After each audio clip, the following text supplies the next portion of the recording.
Pregnancy के दौरान female body में बहुत सी तब्दीलियां वाक़ई होती हैं। ये तमाम तब्दीलियां बच्चे की नॉर्मल डेवलपमेंट के लिए ज़रूरी होती हैं। बेबी की ग्रोथ को सपोर्ट करने के लिए एक माँ की न्यूट्रिशनल रिक्वायरमेंट्स पहले से ज्यादा हो जाती हैं। लिहाजा एक प्रेग्नेंट खातून के लिए अपनी खुराक में कैलोरीज और बहुत से न्यूट्रिएंट्स की मिकदार बढ़ाना बेहद जरूरी होता है। ऐसा ना करना माँ और बच्चे दोनों में बहुत से न्यूट्रिएंट्स की कमी का सबब बनता है, जैसा कि आयरन, कैल्शियम, विटामिन डी और फॉलिक एसिड वगैरह। प्रेगनेंसी के पहले 3 माह का दौरानिया फर्स्ट ट्राइमेस्टर, 4 से 6 माह का दौरानिया सेकंड ट्राइमेस्टर, जबकि 6 से 9 माह का दौरानिया थर्ड ट्राइमेस्टर कहलाता है। फर्स्ट ट्राइमेस्टर में कैलोरीज बढ़ाने की ज़रूरत नहीं होती, जबकि दूसरे ट्राइमेस्टर में डेली कैलोरीज में 340 और तीसरे ट्राइमेस्टर में 450 कैलोरीज का इजाफा करना चाहिए।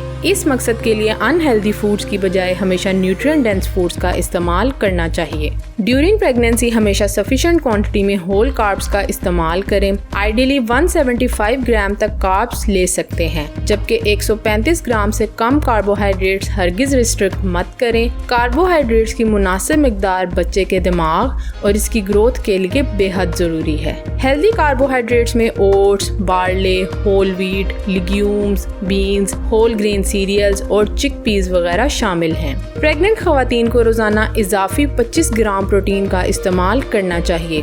प्रोटीन की ज़रूरत को बआसानी अपनी डाइट में दूध और दूध से बनी अशिया, lean meats, whole grain cereals, nuts और सीड्स वगैरह शामिल करके पूरा किया जा सकता है। हाई प्रोटीन सप्लीमेंट्स का इस्तेमाल ड्यूरिंग प्रेगनेंसी बच्चे के लिए नुकसानदेह हो सकता है, लिहाजा किसी भी प्रोटीन सप्लीमेंट का इस्तेमाल हमेशा न्यूट्रिशनिस्ट या डाइटिशियन की हिदायत के मुताबिक करना चाहिए। गुड फैट्स में poly unsaturated fatty acids, specially omega 3 fatty acids का इस्तेमाल बच्चे और माँ दोनों के लिए बेहद मुफीद है, जिसके सोर्सेज में चिया सीड्स, फ्लैक्स सीड्स और मुख्तलिफ नट्स, कुछ इकसाम की फिशेस जैसा कि सालमन, टोफू, ऑयल्स जैसा कि ऑलिव ऑयल और कैनोला ऑयल वगैरह शामिल हैं। During pregnancy high mercury fishes के इस्तेमाल से गुरेज करना चाहिए, जैसा कि मैकरल, स्वॉर्ड फिश और टाइल फिश वगैरह। आयरन हमारे खून का इंतहाई अहम हिस्सा होता है, चूँकि ड्यूरिंग प्रेगनेंसी खवातीन का ब्लड वॉल्यूम 40 से 50% तक बढ़ जाता है। मजीद बच्चा भी माँ के जिस्म से ही आयरन हासिल करता है, लिहाजा आयरन नीड्स बहुत ज्यादा बढ़ जाती हैं।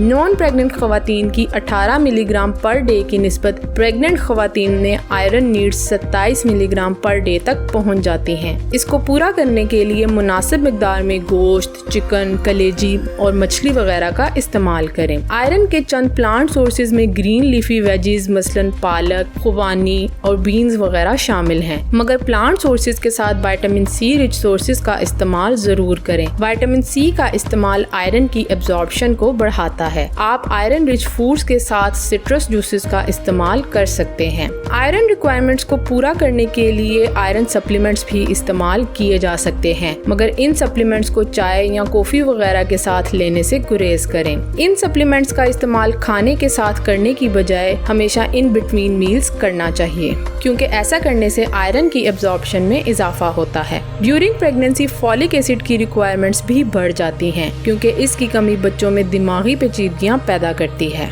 अगर आप प्रेगनेंसी प्लान कर रही हैं तो प्रेगनेंसी से पहले ही फॉलिक एसिड का इस्तेमाल बढ़ा दें। इसके डाइटरी सोर्सेज में ग्रीन लीफी वेजीज और फोर्टिफाइड फूड्स जैसा कि फोर्टिफाइड सीरियल्स और ग्रेन्स वगैरह शामिल हैं। साथ ही सप्लीमेंट्स के जरिए इसकी इंटेक को भी बढ़ाया जा सकता है। फॉलिक एसिड के साथ विटामिन B12 का इस्तेमाल भी बेहद जरूरी है, जिसे सिर्फ एनिमल फूड सोर्सेज से ही हासिल किया जा सकता है, जैसा कि गोश्त और अंडे वगैरह। लिहाजा वेजिटेरियंस के लिए जरूरी है कि विटामिन B12 की रिक्वायरमेंट को पूरा करने के लिए सप्लीमेंट्स या फिर B12 फोर्टिफाइड फूड्स का इस्तेमाल किया जाए। प्रेग्नेंट खवातीन के लिए फिजिकली एक्टिव रहना भी बेहद जरूरी है, जो कि ड्यूरिंग प्रेगनेंसी या लेबर बहुत सी पेचीदगियों को रोकता है। लिहाजा अपने डॉक्टर की हिदायत के मुताबिक मॉडरेट इंटेंसिटी की एक्सरसाइजेज जैसा कि वॉक या स्विमिंग वगैरह में एंगेज रहें। इसके अलावा प्रेगनेंसी में विटामिन या सप्लीमेंट्स का इस्तेमाल हमेशा डॉक्टर की हिदायत के मुताबिक करना चाहिए। स्पेशली विटामिन ए सप्लीमेंट्स का इस्तेमाल बच्चे में बहुत सारी एबनॉर्मेलिटीज का बाइस बन सकता है।